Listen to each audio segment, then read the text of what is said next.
예, 어느 마을에 원숭이가 살았습니다. 그 마을에는 덩치 큰 고릴라도 살았습니다. 그래서 그 덩치 큰 고릴라에게 그 원숭이는 매일 기가 죽고 또 당하면서 살았습니다. 그러던 어느 날 집으로 걸어가는데 해가 이제 서쪽으로 넘어가려고 합니다. 그래, 해를 등지고 집으로 걸어가는데 자기 앞에 자기 그림자를 보니까 어마어마하게 큽니다.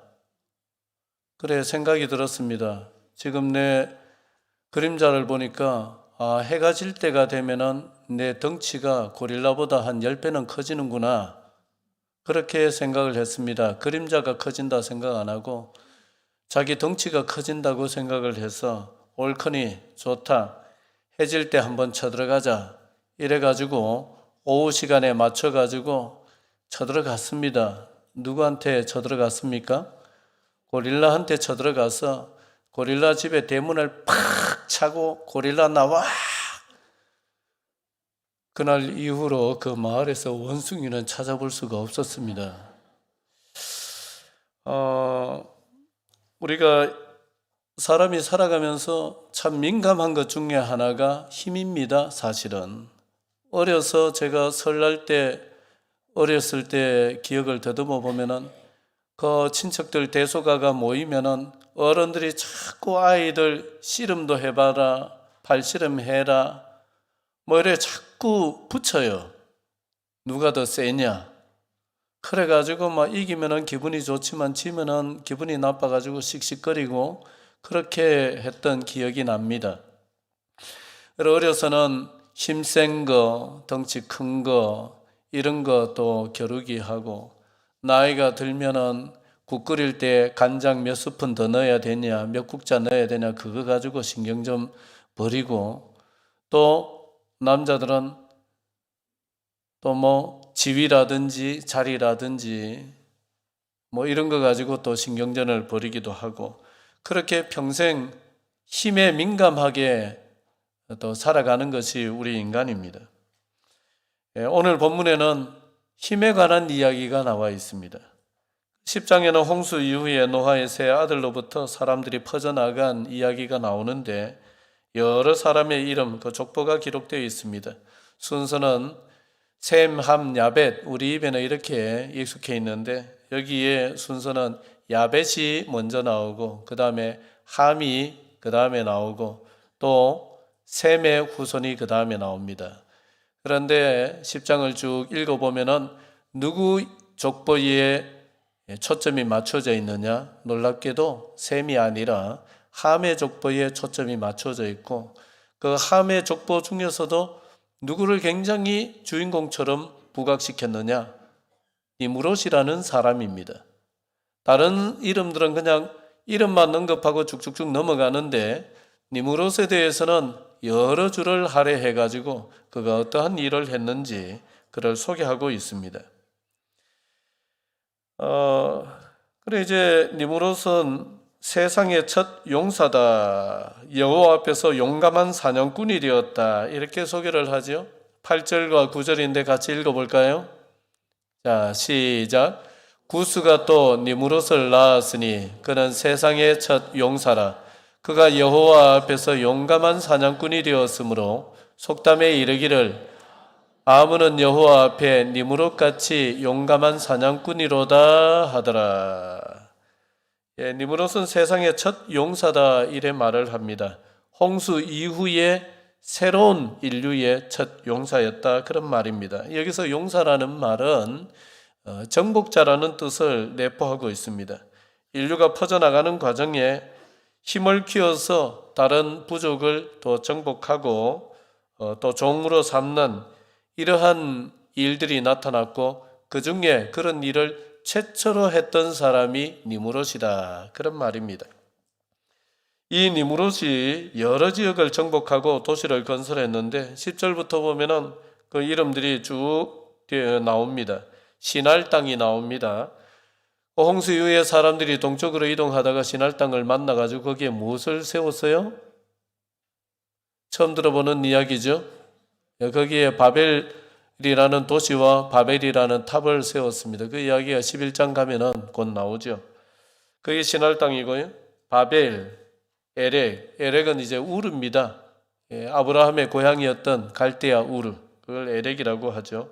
아갓, 아카드, 갈레, 아수르, 니느웨, 르호보딜, 갈라, 레센, 이러한 도시들을 세웠는데 이 도시들은 다 고대 근동아시아의 그 지역에서 가장 힘센 도시들이었습니다.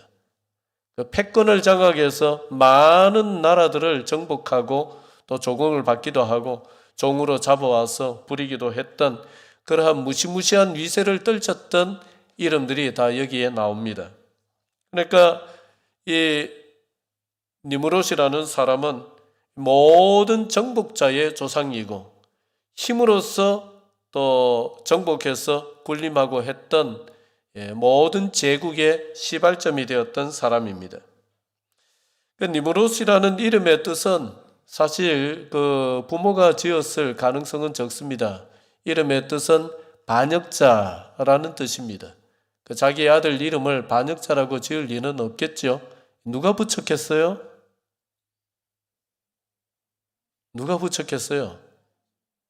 성경을 기록한 성경의 저자가 붙였을 가능성이 큽니다. 아무리 세상에서는 영웅으로 취급을 하고 세상에서는 정복자로서 이름을 떨쳤다 할지라도 그가 하나님의 말씀과 하나님의 원리 여기에 역행하면서 살았던 사람은 성경은 좋은 이름을 주질 않습니다.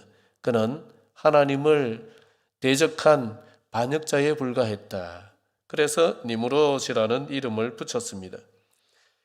이 니무롯을 통해 가지고 원역사, 창세기 1장부터 11장까지의 역사를 인간의 모든 기원이 여기에 담겨 있다. 원역사라고 한다고 말씀을 드렸는데 그 원역사가 우리에게 말하고자 하는 바가 있습니다. 이게 뭐냐? 인간은 홍수라는 대심판을 겪고 나서도 여전히 만들어가는 세상은 약육강식의 세상이었더라. 그걸 말하고 있습니다. 홍수 전에 가인이 자기 동생 아벨을 때려 죽였죠. 또 그 자손 라멕은 소년이 자기에게 상처를 입혔다고 해서 사람을 또 죽이고는 그것을 무용담처럼 노래를 만들어 불렀습니다. 노아 시대가 되면은 네피림이 등장을 합니다. 큰 힘을 가진 정복자이자 착취하는 자였습니다.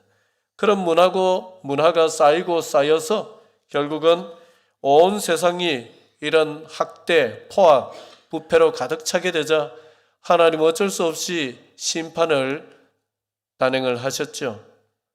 그렇게 홍수로 심판을 받았는데도 홍수 이후에 더 놀라운 것은 당대의 의인의 후손들이 퍼져나가서 만든 세상도 홍수 이전에 하나님의 심판을 받을 수밖에 없었던 세상과 별로 다르지 않은 세상을 만들어냈다는 사실입니다. 사람들은 힘의 차이가 없는 평등한 세상을 꿈꾸고 노래합니다마는 단도직입적으로 얘기를 해서 불가능입니다. 평등한 세상은 불가능입니다. 인간은 한 번도 평등한 세상을 만들어 보지를 못했습니다. 언제나 힘의 차이는 있기 마련이고 힘의 차이가 생겼을 때는 어김없이 그 힘을 가지고 쳐들어가서 정복하고 억압하고 또 빼앗고 죽이고 종으로 부리는 이런 억압의 역사를 만들어낸 것이 우리 인간의 역사입니다. 그것이 우리 인간 종족입니다. 그래서 힘의 차이가 없고 힘의 논리가 지배하지 않는 곳은 이 세상 어디에도 없습니다. 아무리 선진국 돼도 힘의 차이는 있습니다. 그렇다면 우리 그리스도인들은 어떻게 살아야 합니까? 힘의 논리를 비판하면서 힘을 어쨌든 갖지 않고 그렇게 살아야 됩니까? 그렇게 살 수 없습니다. 그러면 약자로만 살아야 됩니까? 그렇게 살 필요도 없습니다. 차라리 강자로 사시기를 바랍니다. 무슨 십자가의 도를 전하는 목사님이 강자로 살라고 저래. 여러분 옆에 있는 사람한테 한번 인사를 합시다. 얼굴들이 너무 굳어 있어요. 제 얼굴이 굳어 있습니까? 예, 제가 반성하겠습니다. 옆에 있는 분한테 이래 인사를 해보세요. 약자로 사세요. 약자로 사세요. 강한 사람이 되세요. 강한 사람이 되세요. 제가 들어보니까 약자로 사세요 할 때는 볼륨이 6이었는데 강한 사람으로 사세요 할 때는 볼륨이 지금 10으로 올라갈 거예요. 또 반응을 보니까 약자로 사세요 했을 때는 여러분들 입꼬리가 좀 덜 올라갔는데 강한 사람이 되세요 하니까 입꼬리가 더 올라갑니다. 예, 여러분 강한 사람이 되고 싶지요? 모든 사람은 약자로 살고 싶지는 않습니다. 니체가 얘기했듯이 인간이라는 존재는 이 근본적인 성질부터가 권력의 의지를 가지고 있습니다. 강해지고자 하는 의지가 원래부터가 있습니다. 그렇기 때문에 약자로 살라는 인사 말보다는 강자로 살라는 인사가 훨씬 더 와닿습니다. 아닌 것처럼 해도 속으로는 더 좋습니다. 자, 그런데 여기서 강자라는 것은 그저 힘이 있으면은 큰 소리 치고 군림하는 그것이냐? 그것은 어떻게 보면 졸장부의 힘입니다. 그런 힘 말고 우리 믿는 사람들이 가져야 되는 힘은 대장부의 힘이라고 말할 수가 있겠습니다. 대장부의 힘은 어떤 것이냐? 오늘 나오는 니무롯과는 너무나 결을 달리하고 있는 또 다른 힘에 대한 이야기, 마태복음 20장에 나오는 포도원 주인의 이야기를 통해서 우리 주님께서 우리에게 가르치시는 힘이란 것은 어떤 것이냐? 우리가 힘이 지배하는, 힘의 논리가 지배하는 세상을 살면서 우리는 힘 없이 살 수는 없는데 그렇다면 우리는 어떤 힘을 가지고 살아야 될 것인가? 오늘 마태복음 20장에서 말씀하는 주님이 소개하는 그 힘을 한번 생각을 해보고자 합니다.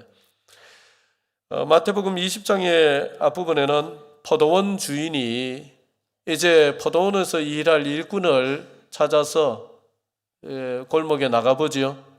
아침 일찍 몇 사람을 만났는지 하루에 얼마씩 줄 테니까 하루에 얼마씩 줄 테니까 100만 원 아닙니다. 하루에 한 데나리온을 줄 테니까 같이 해볼까요? 한 데나리온. 데나리온은 하루 일당입니다. 그냥 하루 일당을 한 데나리온이라고 해요. 한 데나리온 줄 테니까 들어가서 일해라. 예, 좋습니다. 그래서 좀 더 있다가 한 아침 9시경에 또 나가봤습니다. 그 또 사람들이 있어요. 너희들도 내 포도원에 가서 일해라. 하루에 얼마 줄게. 이거 나오지 않습니다. 첫 번째만 한 데나리온 나오고 그 다음에는 나오질 않아요. 그래 너희도 들어가서 일해라. 좋습니다. 들어갔습니다. 조금 시간이 더 지났어요. 몇 시에 나가봤느냐? 12시에 나가봤습니다. 12시에 나가니까 또 사람들이 있어요. 너희들도 들어가서 일해라. 예, 좋습니다. 고맙습니다. 들어갔어요. 그 다음 또 몇 시에 나갔느냐? 오후 3시에 나갔어요. 그럼 3시에 나가서 뭐 합니까? 그 사람 와봤자 몇 시간밖에 일 못해요? 이 이야기에서 6시에 마치는 걸로 나와 있어요. 그러니까 3시간밖에 일을 못하는데 가서 일할래? 일하겠습니다. 들어갔어요. 놀랍게도 이 주인은 몇 시에도 나가서 사람을 구하느냐? 5시. 마칠 때까지 몇 시간 남았어요? 1시간 남았는데 놀랍게도 그런 주인이 있겠냐 싶지만 예수님 이야기에는 그런 주인이 나와요. 그래서 5시에 나가서 보니까 사람들이 있어요. 너희들 왜 여기 있느냐? 하루 종일 왜 일 안 하고 이래 빈둥빈둥 놀고 있느냐? 우리를 써주는 사람이 없어서 이렇게 했습니다. 너희들 들어가서 일할래? 좋습니다. 그래서 일을 했습니다. 자, 여기서 5시에 들여보낸 사람들은 여러분 이 사람들은 왜 다른 사람들이 뽑아가지를 않았을까요? 이게 이 말씀의 핵심입니다. 왜 5시까지 있었던 사람들은 왜 앞에도 아침 일찍 일할 일꾼 뽑으러 온 또 사람들이 있었을 건데 뽑아가질 않았을까요? 예? 제가 다른 건 다 좋은데 귀가 안 좋아요. 게을러서. 딱 예전에 누가 그랬죠? 김보하십니까? 척 보면 압니다. 예, 이런 얘기 알고 있으면은 내가 나이가 들었구나 그래 생각하시면 돼요. 척 보면 아는 거죠. 인력 시장에서 일꾼을 뽑아갈 때에 어떤 사람 먼저 뽑아가겠어요? 아유, 보니까 힘께나 쓰게 생겼어. 눈을 보니까 초롱초롱한 게 똑똑하게 생겼어.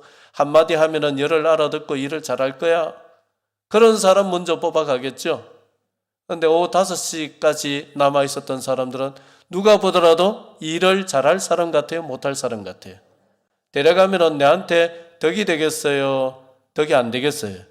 덕이 안 될 거예요. 근데 또 한 가지 더 생각해봐요. 이 사람 어제는 뽑혀갔을까요? 어제는 뽑혀갔을까요? 한 달 내도록 가도 몇 번 못 뽑혀갔을 사람들입니다. 그러면은 계산에 빠른 사람은 이런 사람을 데려가느냐? 안 데려가죠. 그런데 1시간 남았는데 데려갑니다. 그런데 나중에 계산을 하는데 얼마를 쳐줘요?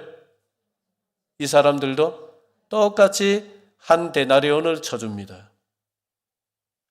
이게 이 이야기의 핵심이죠. 어머니 건강이 안 좋아지셔가지고 밖에 나갔을 때에 휠체어에 태워가지고 바람을 쐬러 저리 다녀봅니다. 어머니 휠체어에 태워서 다녀보니까 제가 두 발로 걸어 다닐 때하고 세상이 다르게 보입니다. 제가 못 보던 세상이 보이기를 시작합니다. 딱 두 가지로 갈려요. 휠체어가 갈 수 있는 길과 갈 수 없는 길. 많은 식당이 있는데 저 집 맛있게 하냐 맛없게 하냐 이게 아닙니다. 휠체어가 들어갈 수 있느냐 들어갈 수 없느냐. 휠체어에 앉아서 밥을 먹을 수 있느냐 밥을 먹을 수 없느냐. 이걸로 딱 갈리더라고요. 그 전까지는 세상을 그래 못 봤는데 어머니가 좀 불편해지시니까 어쩔 수 없이 세상이 이제 그렇게 보이기를 시작을 합니다. 그러면서 이제 알게 되는 것이 우리나라가 살기 좋아졌는데 아직까지는 교통약자들이 갈 수 없는 길이 아직은 너무 많구나. 조금만 잘못하면 걸려서 넘어질 수 있고 또 인도가 끊어져 있어가지고 찻길이 있고 아직까지는 교통약자가 다니기는 많이 부족하구나. 또 우리가 신경을 써야 되겠구나. 그런 생각을 해봅니다. 힘이란 무엇일까요? 우리는 힘이라는 것을 너무 강자 위주로 생각하기 쉬운데 진정한 힘이라는 것은 약자를 생각해 보는 것이 진정한 힘입니다. 우리는 약자를 배려하는 것을 무슨 동정으로 생각하는 데 아닙니다. 자기를 위해서 약자를 생각해야 됩니다.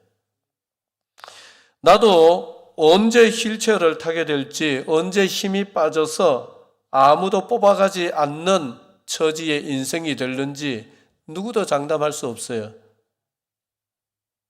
우리 어머니도 휠체어 처음부터 타신 분이 아닙니다. 산을 뛰어다니시던 분인데 어쩔 수 있나요? 그런 처지가 찾아오면은 약자가 되는 것이고 그래 되는 거죠. 그러니까 우리가 모두가 사실은 잠재적인 약자들입니다. 우리 다 잠재적인 약자들이고 잠재적인 교통약자도 될 수 있고 다 그렇습니다. 그렇기 때문에 좀 불편한 사람을 위해서 동정심으로 생각을 하는 게 아니라 사실은 나를 위해서 그렇게 하는 것이고 내 가족을 위해서 약자에 대한 관심을 기울여야 되는 것이죠. 그래서 존 롤스라는 미국의 그 하버드대 그 교수였던 정치 철학자 교수였던 사람은 이런 얘기를 합니다. 내가 약자가 되었을 때를 생각해서 약자가 억울하거나 불편하지 않도록 세상을 만들어가는 것이 곧 정의다. 그게 진정한 힘이다. 이래 얘기를 했습니다. 너무 우리에게 뭔가 참 깨달음을 주는 말이 아닐 수가 없어요. 저런 사람 데려가서 일 얼마나 하겠어? 보통은 그렇게 계산을 합니다. 그렇지만 우리 주님은 그게 아니었어요. 저 사람 어제도 틀림없이 못 뽑혀갔을 건데, 그 전날에도 뽑혀가질 못했을 건데, 저런 사람 도대체 밥이나 먹을까? 저런 사람 가족이 있다면 도대체 어떻게 살고 있을까? 우리 주님의 마음은 그것이었습니다. 그래서 비록 누구도 뽑아가지 않는 사람 데려가봤자 일을 잘하기는커녕 경상도 표준말로 걸구치기나 할 사람, 이런 사람, 그것도 다른 사람 2배, 3배 시간을 일해야 겨우 다른 사람 절반 몫을 할까 말까 한 사람인데 1시간 남았는데도 그 사람을 데려가요. 일 얼마 못했겠죠? 그런데 하루 일당을 고스란히 다 쳐줍니다. 뭘 생각하는 겁니까? 계산이 앞서는 거예요? 사람을 생각하는 거예요? 사람을 생각하는 거죠. 저 사람 묵거나 살까? 저 가족들 며칠을 굶은 거 아니야? 이걸 생각하는 거예요. 이게 뭡니까? 이게 주님이 말씀하시는 힘이에요.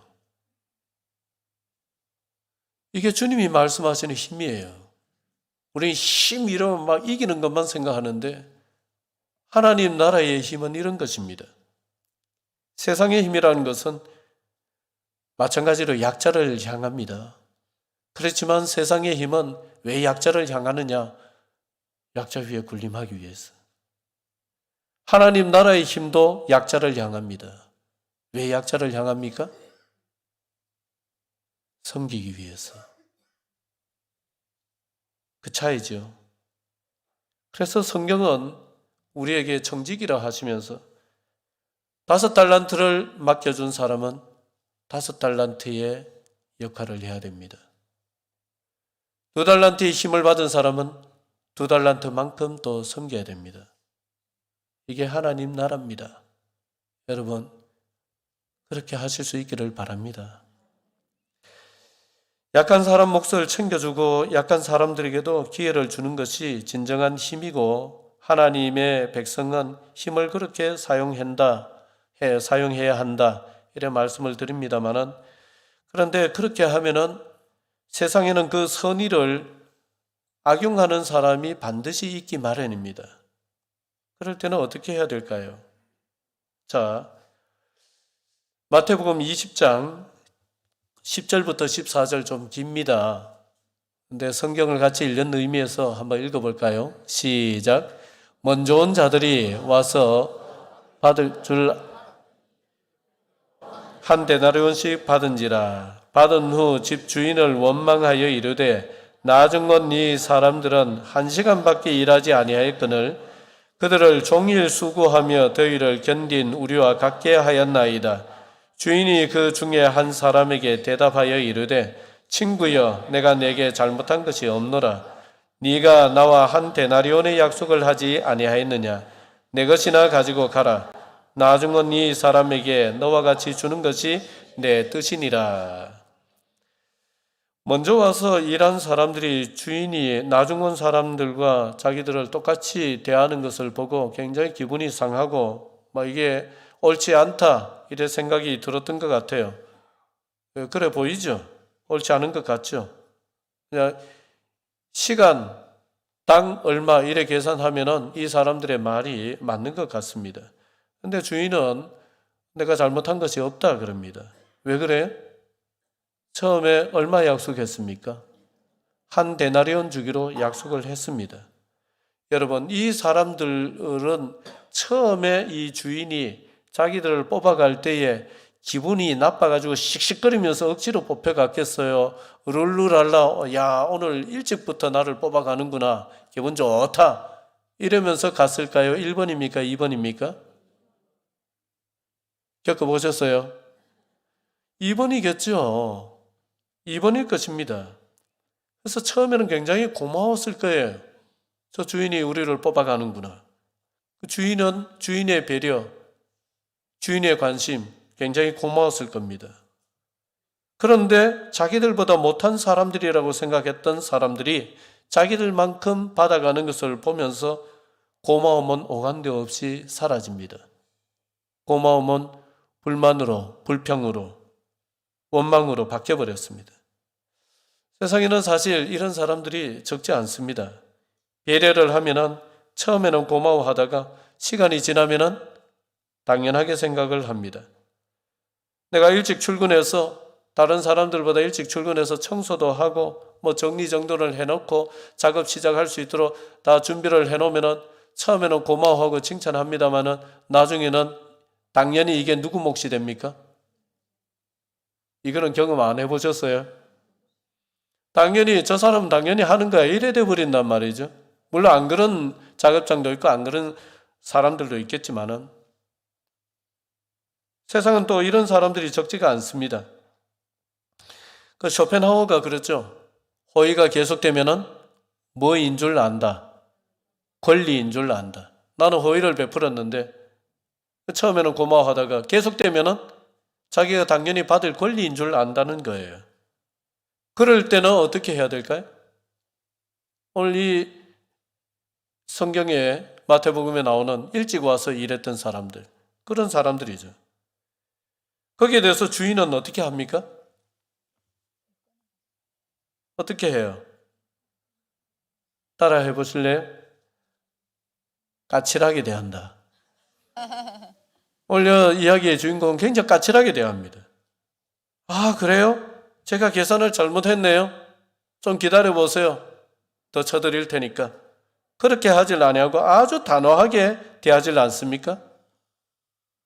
배려와 호의를 이용하거나 나아가서 악용하는 사람들에게 주인은 결코 휘둘리지를 않습니다. 진정한 힘이라는 것은 어쩌면 또 이런 면도 가지고 있어야 됩니다. 비둘기같이 순결하기만 해서는 그것이 쉽게 어리석음으로 바뀔 수가 있어요.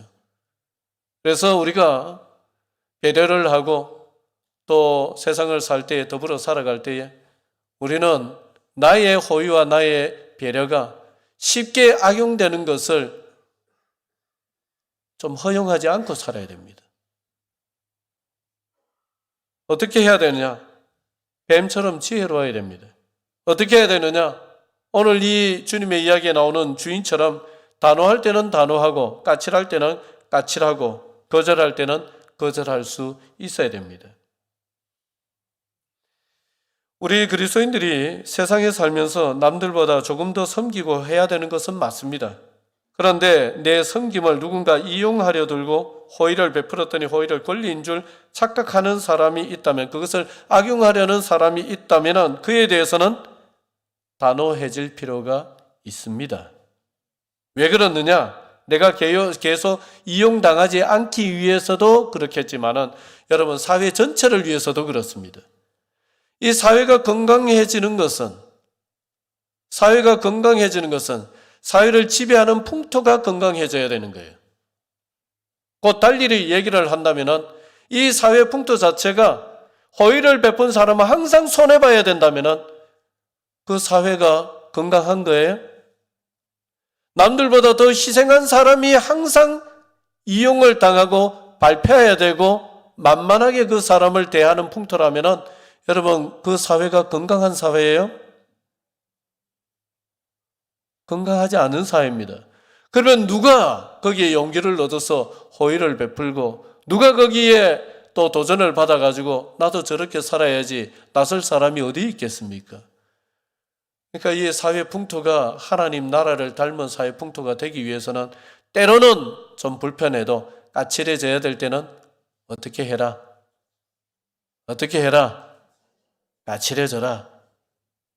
단호해야 될 때는 단호해져라. 그게 오히려 내가 살고 저 사람이 살고 사회가 사는 길입니다. 오늘 예수님의 이야기 속에는 주인의 단호함이 들어 있습니다.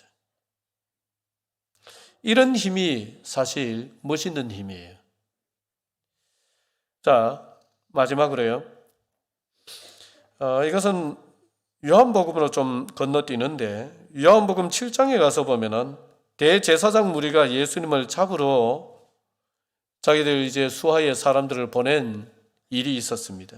그런데 잡으러 갔던 사람들이 예수님을 잡아오질 아니하고 막 얼굴이 상기되어서 왔어요. 그 와서 하는 얘기가 예수님에게 감동을 먹고는 우리는 지금까지 저분처럼 말씀하시는 분을 만나본 적이 없습니다. 대제사장 무리가 막 발끈해가지고 잡으러 보냈더니만은 너희도 그의 제자가 되어 왔느냐 이러면서 막 화를 내는 이런 사건이 기록되어 있습니다. 여기서 우리가 힘이라는 관점에서 한번 보면은 예수님은 잡으러 온 대적까지 감동하는 뭔가가 있으셨어요.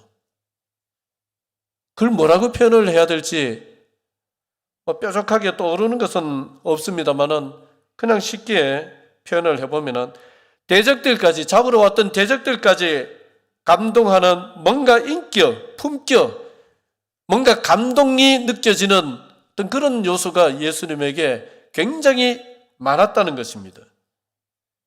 예수님은 하늘과 땅의 모든 권세를 가지신 분이지만은 그분이 가지신 권세, 이 힘이라는 것은 거치지 않고 부드러움이 있었고 천박하지 않고 격조가 있었습니다. 무엇보다 당신을 잡으러 온 말고의 귀를 고쳐줄 정도의 감동이 예수님에게는 있었습니다. 그게 예수님이 가지신 힘이었습니다. 우리 기독교인들에게는 좀 불편한 흑역사입니다만은 이슬람에게 빼앗긴 성지 예루살렘을 탈환하겠다고 유럽의 기독교 국가들이 힘을 합쳐가지고 예루살렘 그 성지에 이슬람에게 쳐들어간 그 전쟁이 있었죠. 1095년부터 한 200년 동안 총 8차례, 9차례에 걸쳐가지고 그렇게 쳐들어갔었습니다. 그래, 많은 전쟁이 있었는데 이 200년 동안 전쟁 기간 동안에 최고의 영웅은 기독교인이 아니라 이슬람 쪽의 군주였던 살라딘이었습니다. 이 살라딘은 영국의 사자왕이라고 일컬어지는 리차드 1세와 오랜 시간 전쟁을 하면서 적군들이 그 살라딘의 적은 기독교 국가의 그 군사들입니다. 영국의 군사들이 모두가 이 적장인 살라딘을 존경을 하게 되었습니다. 어떻게 그렇게 되었느냐? 그가 보여줬던 정신세계와 윤리의 수준은 기독교 국가로 자처하는 유럽의 국가들을 몇 배를 뛰어넘는 수준이었습니다. 자기에게서 적장인 영국의 사자왕 리처드 왕이 전쟁 중에 병이 걸리자 놀랍게도 군사를 물립니다.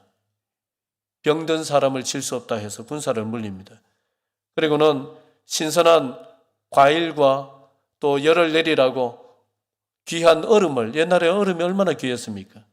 귀한 얼음을 선물로 보냅니다. 뿐만 아니라 자기에게 있는 주치의를 치료해 주라고 의사까지 딸려가지고 적장을 치료해 주러 보내는 거예요. 여러분들 안 놀라셔도 됩니다. 그 정도 사랑은 나도 다 가지고 있잖아요, 우리가. 그리고 기독교 유럽의 군대가 예루살렘을 정복했을 때는 이슬람 사람들을 다 학살했습니다. 전부 다 죽였습니다. 그래서 예루살렘 그 거리가 피로 막 강이 되어서 흐르고 이래 됐는데 놀랍게도 살라딘이 다시 예루살렘을 재정복했을 때, 탈환했을 때 기독교인들은 한 사람도 죽이질 않았습니다. 그리고 유럽 사람들이 정복했을 때 세워놓은 그 성묘교회, 예루살렘 무덤이라고, 예수님 무덤이라고 성묘교회 세워놨는데 그 허물질 않고 그대로 남겨두고 거기 가서 예배드릴 사람 예배드려라. 그래 해줬습니다. 안 놀라셔도 돼요. 저 혼자만 대표로 놀라면 됩니다. 그리고 이 성을 떠날지 아니면 이 성에 남아있을지 자유롭게 선택하도록 해줬어요. 떠나는 사람들은 목숨값 내놓고 가라 하기는 했습니다. 그런데 돈이 없는 사람들은 자기가 대신 기독교인들의 목숨값을 대신 다 지불했습니다.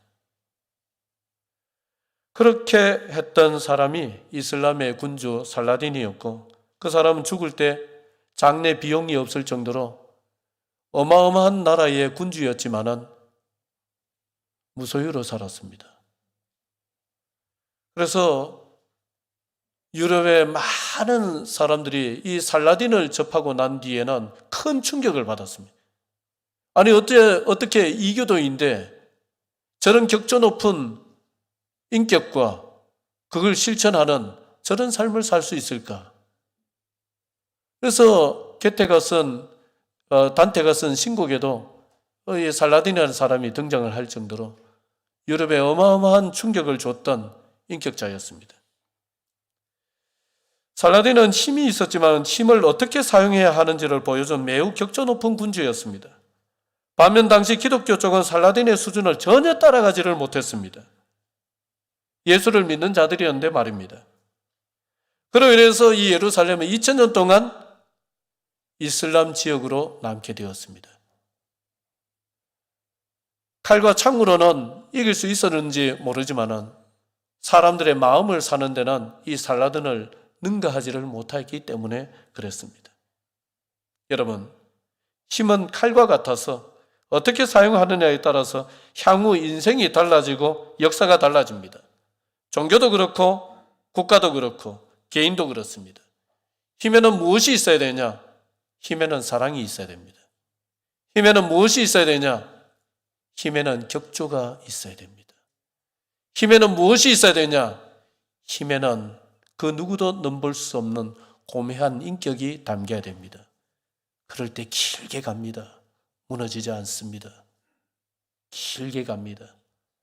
여러분, 오늘 우리 한국교회가 다시 이런 격조 높은 신앙을 회복하기를 원하고, 여기에는 우리 모든 믿음의 백성들이 이러한 하나님 나라의 힘을 아주 멋지게 가지고 사는 성도들 되시기를 주의 이름으로 축원드립니다. 기도드리겠습니다.